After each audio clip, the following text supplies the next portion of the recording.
ಗುರು ಬರ್ತಾನೆ. ಆದ್ದರಿಂದ ಈ ದಿನವನ್ನು ಗುರುಪೂರ್ಣಿಮೆ ಎಂದು ಮಾಡುತ್ತಾರೆ ಎಂದು ನನಗೆ ತಿಳಿಸಿದರು. ಅಕಸ್ಮಾತ್ ಗುರುಜಿಯರು ನಮಗೆ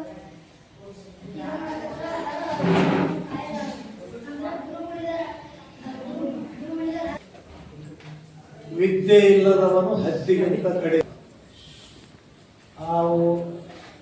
ಯಾವ ಕೆಲವೊಂದು ವಿದ್ಯಾರ್ಥಿಗಳು ಇರ್ತಾರೆ, ಅವರು ಹಳ್ಳಿಯಿಂದ ಬಂದಿರ್ತಾರೆ. ಈ ನಾಡಿನೊಳಗೆ ಒಟ್ಟ ಯಾವ ಇದ್ದಿರಲ್ಲ. ಮೊದಲು ಪಾಠಶಾಲೆಗಳು ಗದಗದೊಳಗೆ ಒಂದೇ ಯಾವುದು ಅಂದ್ರೆ ಈ ಸ್ಪರ್ಧಾತ್ಮಕ ದುನಿಯಾ ಐತಿ. ಎಲ್ಲ ಕಡೆ ಸ್ಪರ್ಧಾ. ನೀವು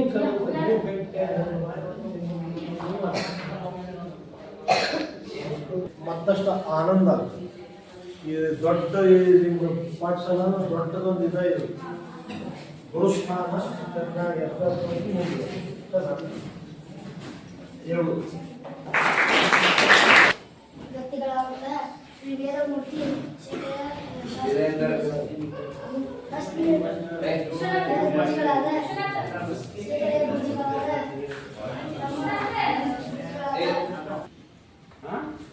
ಗುರು ಪೂರ್ಣಿಮೆ ಅಂತಂದ್ರೆ ಈಗ ನಾವು ವರ್ಷಾನುಪೂರ್ತಿ ಎಲ್ಲ ಇದನ್ನ ಮಾಡಿರ್ತೀವಿ. ಸಂತೋಷ ಇದನ್ನ ಮಾಡಿರ್ತೀವಿ. ನಮ್ಮ ಆರಾಧ್ಯ ಗುರು ಇರ್ತಾರ, ಒಬ್ಬೊಬ್ಬರು ಇದನ್ನ ಮಾಡಿರ್ತಾರೆ.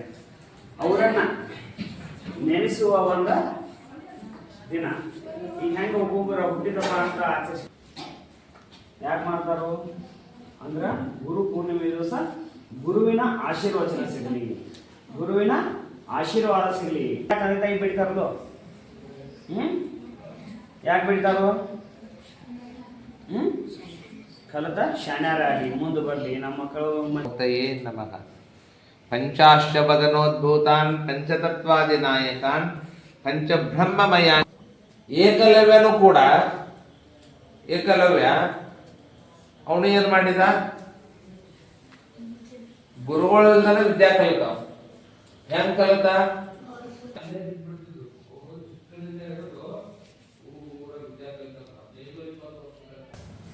ಯಾಕೆ ಗುರುಗಳಂತ ಬಿಟ್ಟಾರ?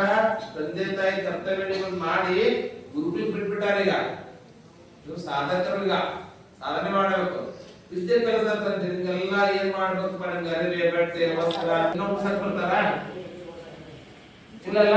ನೀವು ಈಗ ಸಾಧನೆ ಮಾಡುದು. ಚಳಿ ಅದ, ಮಳಿ ಅದ, ಬಿಸಿಲದ, ಅದೆಲ್ಲ ಯಾವಾಗ ನೀರು ಹಾಕೋದು ಬರಲಿ, ಏನೇ ಬರಲಿ ಅವನ್ನೆಲ್ಲವನ್ನು ಮಾಡ್ತಿದ್ವಿ.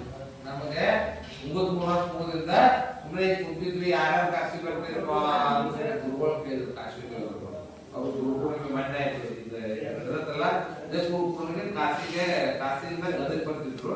ಅವಾಗ ಕೇಳಿದ್ರು, ನೀನು ಬಂದ್ಬಿಡಪ್ಪ. ನಮ್ಮ ಗುರುಜರ್ ಚಲೋ ಬರ್ಬೇಕು, ಅವ್ರ ಚಲೋ ಬರ್ರಿ ಅಂದ್ರು. ನಾನು ಗುರುಜರ್ ಕಟ್ ಮಾಡೈತಿ ನೋಡ್ತಾನೆ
ಇಲ್ಲ ಮ್ಯಾಗೆ ಸ್ವಲ್ಪ